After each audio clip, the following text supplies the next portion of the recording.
Hello everyone, I just wanted to make a hopefully a short video today. I had this on my mind. I preached something of this. Today's Monday, July 20th. Yesterday, Sunday, July the 19th, we got to have a meeting at Meridianville, and I preached this. And I see that it extends far beyond Meridianville, and we're not getting to visit other churches, so I can't tell them about it in person. So I'm coming to you this way, and I'm going to be in the fourth chapter of Ephesians. I'm going to start with the first verse and maybe go through verse 6. And it says, I therefore, the prisoner of the Lord, beseech you that you walk worthy of the vocation wherewith you are called, with all lowliness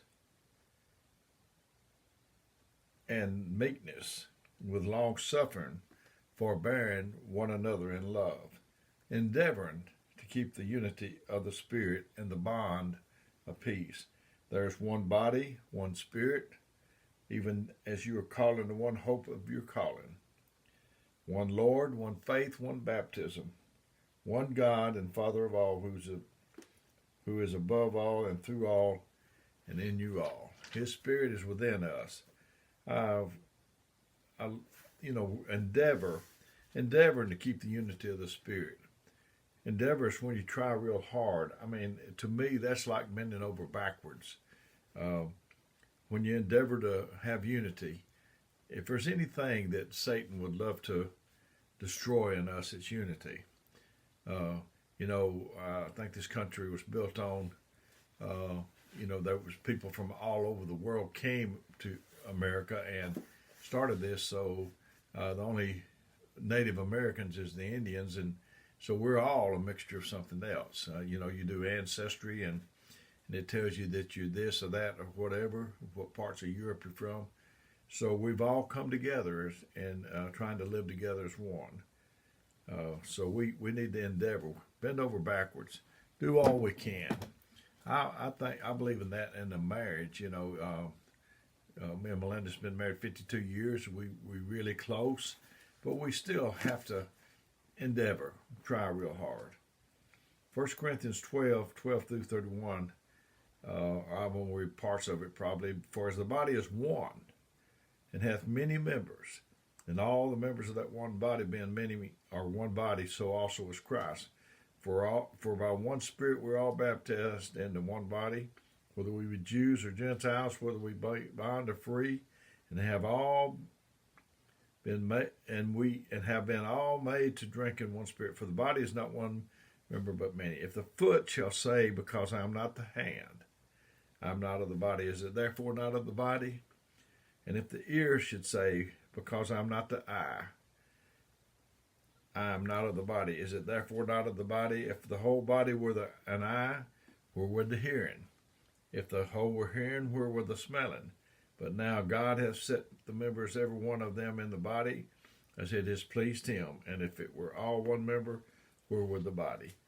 But now they are many members, yet one body, and the eye cannot say to the hand, I have no need of thee, nor again the head to the feet, I have no need of you. Nay, much more those members of the body which seem to be more feeble are necessary.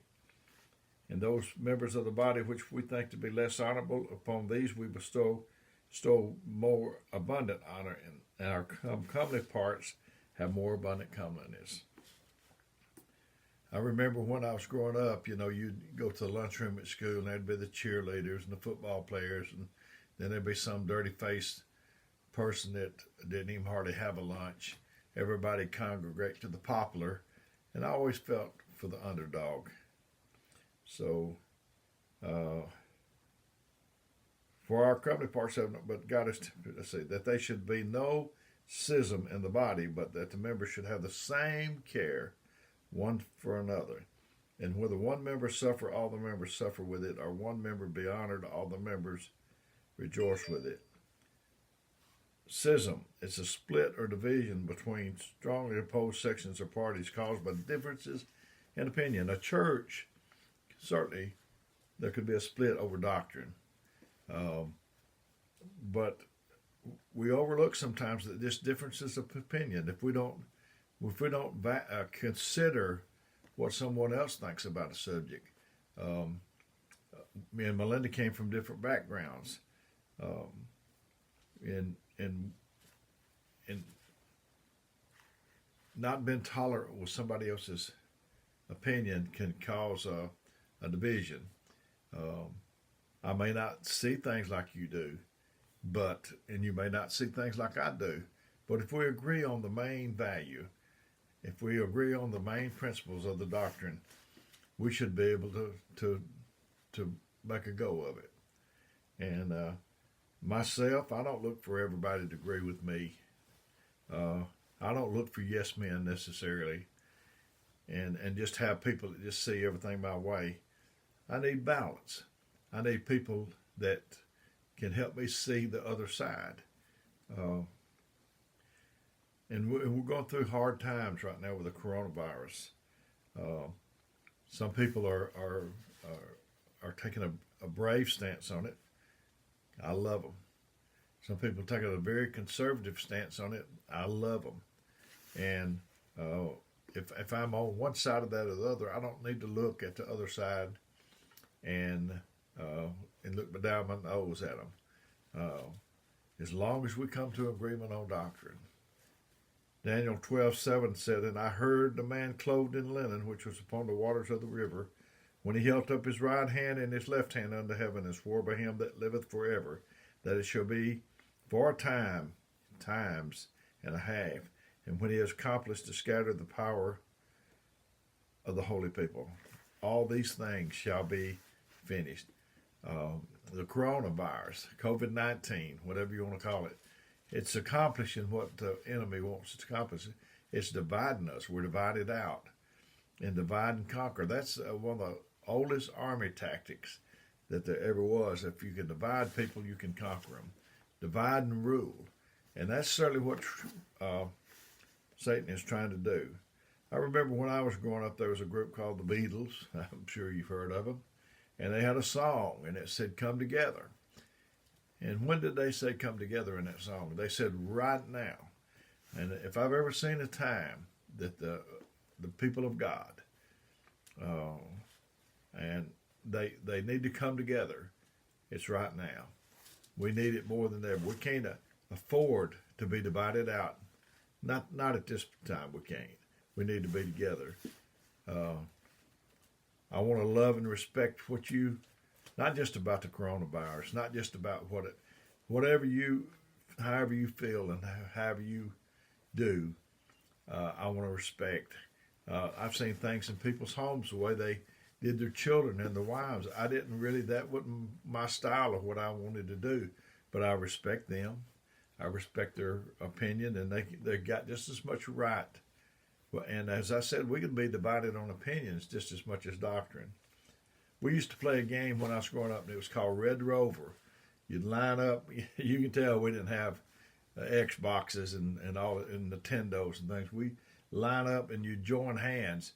There'd be another line over facing you, and they would come towards you, and they was trying to break your line up. And if they did, they got to take one member, I think, of it. And we wouldn't just loosely hold each other's hands. We would form a tight knit. So that's the way we need to do right now with the children of God. Not just a loose, casual type respect and love. We need to have it very, very much. I know that in Iraq, they had that little war. We lost more people in friendly fire, or we lost a bunch of people in friendly fire. And let's don't kill each other. Let's don't accidentally do harm to another that's on our team, that's on God's team. Let's respect that. And Galatians 5:14 and 15 says, "For all the law is fulfilled in this one word. In one word, even this, thou shalt love thy neighbor as thyself. But if you bite and devour one another, take heed that you be not consumed one of another." The definition of divide and conquer is to make a group of people disagree and fight with one another so they will not join together as one against one. You know, you can take a stick and you can You can break it very easily, but you get a bunch of sticks, and it's sometimes if you get enough, it's impossible nearly to break it. Um, and I'm talking about division. I'm talking about dividing us out, scattering us. I'm not talking just about church. I'm talking about marriages, friendships. Um, I've seen them destroyed, and that once had a good marriage, it once had a good friendship, once had a good church, and if we let the love, that first love, get away from us, uh, we are destined to be scattered people. So I want us to come together. I want to understand you. You know, we have a tendency to want to be understood and then understand. Well, I want to understand you, and then maybe you can understand me. I want to understand why you think that way instead of just hearing that you feel this way about it and say, uh, forget that. I want to make I want to put myself in your shoes. Difference between sympathy and empathy. Sympathy, empathy, you put yourself in another person's shoes. I really want to see why you feel the way you feel about it.